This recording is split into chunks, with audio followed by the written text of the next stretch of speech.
Tu appelleras Rossignol.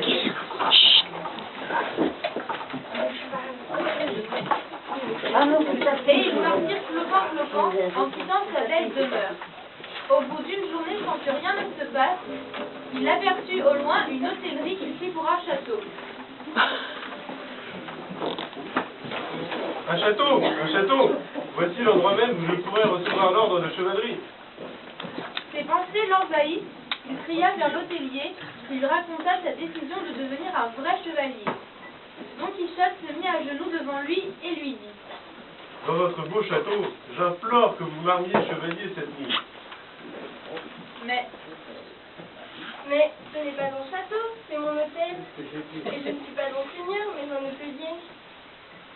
L'hôtelier n'arrivant pas à s'en défaire, il se résout de satisfaire bien vite sa demande.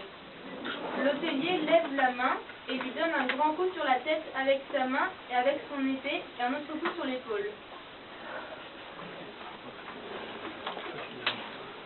La cérémonie terminée, heureux et fier d'être maintenant chevalier, Don Quichotte enfourche son cheval et part pour de nouvelles aventures. Mais une question vint à son esprit. Mais je n'ai point d'écuyer, que diable? Il pensa donc à son voisin paysan, dénommé Sancho Panza. Ce dernier, ayant peu de plomb dans la cervelle, crut les yeux fermés aux belles promesses de son voisin, quitta femme et enfant sur le champ, et prit son pauvre et vieux mulet.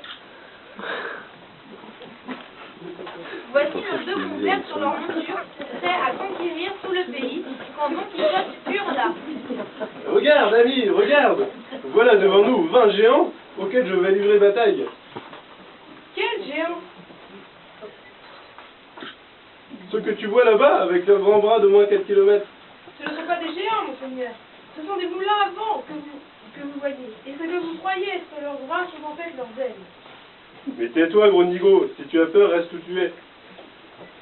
Et d'un coup, d'un seul, notre Don Quichotte livra bataille au moulin, le vent lui arracha son épée prise dans les ailes du moulin, ce qui coucha notre valeureux chevalier et sa monture.